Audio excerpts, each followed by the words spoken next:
every production I've ever worked on has always come to this moment in time where this conversation will be had, and it's always a funny conversation because you you know, until very recently, it was a very hard conversation to come to a conclusion on.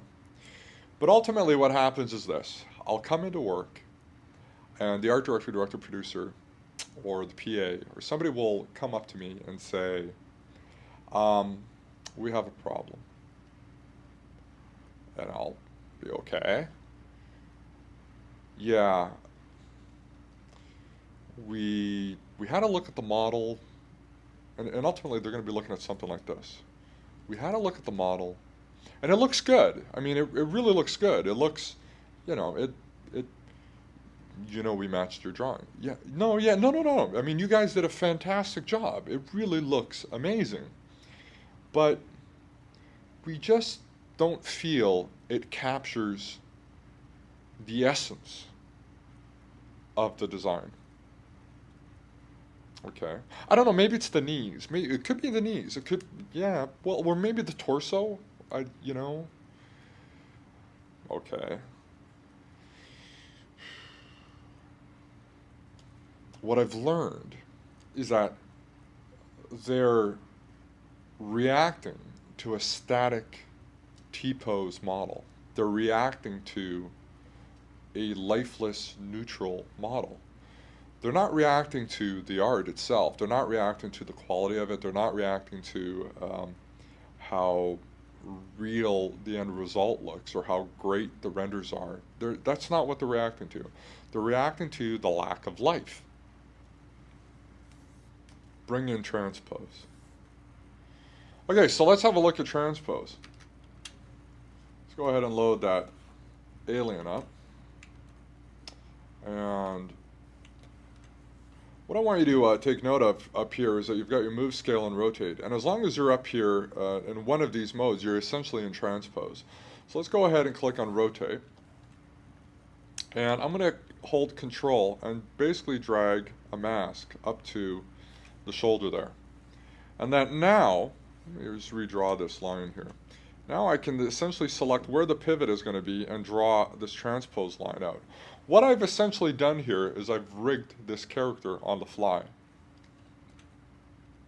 Now that I have this, I can just select this area and I can move. I can rotate that elbow that quickly. And then I can basically do the same down here. I can come in here and select this area. I'll do it this way. And I'll invert this mask. And then, let's have a look at the side here. And I'll basically draw from the elbow.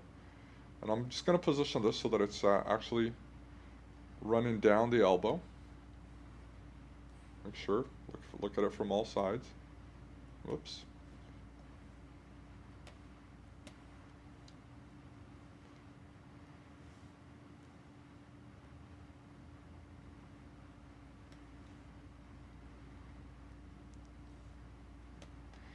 One more time. Okay. Position this elbow. Now I can take this and I can rotate it. And then I can do the same over here. Do the hand.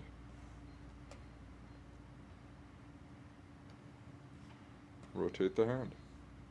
So quite quickly we can go in and create a pose and get the character feeling like he's alive versus being static. Now, one of the things that I want you to also take note of here is I'm going to turn this to the side view here, and then I'm going to mask out the head. I'm going to invert that mask, and I'm going to go ahead and create a transpose line off of that. And I'm also going to center this back in because obviously the pivot point is important there. Well, if you have a look at this, and if I go ahead and select the center one and start moving, you're going to see that the eyes do not move with it. And the reason the eyes don't move with it is because they are separate objects. So how do we get around this? Well, there's two ways. One, you can actually combine your mesh together and then create a single mesh that you can use transpose on. The other is there is a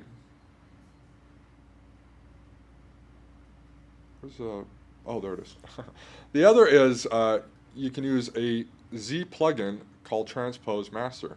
And by clicking on T-pose to mesh, it'll actually cycle through your mesh and create a low res version with all of your geometry combined into that. And then you can go ahead and pose that, and then click T-pose to sub T, and that'll pick up the mesh and apply all of that rotation into your new mesh. So let me just do one thing here. I'll delete my hire, and let's just go through that process. Clear my mask, and let's go to the Z plugin, and we'll click T-pose to mesh.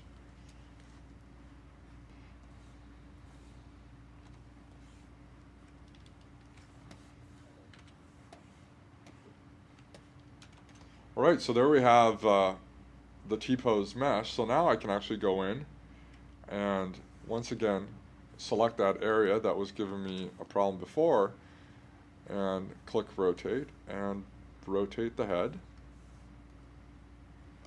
you know, as I see fit.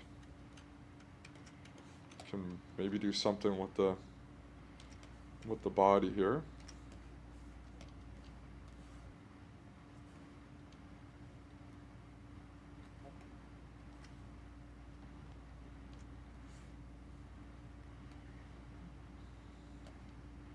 So quite quickly you see that we can start creating a pose. And once you're happy with the pose, you just go back to your Z plugin and click T-pose to sub D,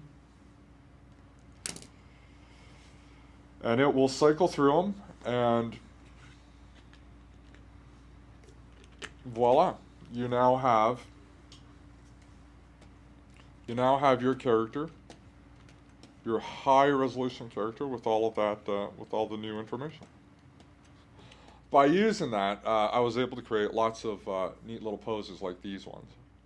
And so transpose is really quick. It allows you to go in there and really get at the character, the heart of the character, and be able to bring him to life. And the whole idea of this character, by the way, came from a conversation that my wife and I had after watching Close Encounters of the Third Kind, and we thought, I thought it would be really neat to be able to create an alien exit scene out of a spaceship, and to kind of put an homage to the 1970s. We kind of did it in a whole disco theme. So there you go. Well, thank you very much. I hope you've enjoyed this. Keep thinking of forward progression. Keep moving forward with your artwork. Try to avoid going backwards. And it's a great little tool. It's a great process.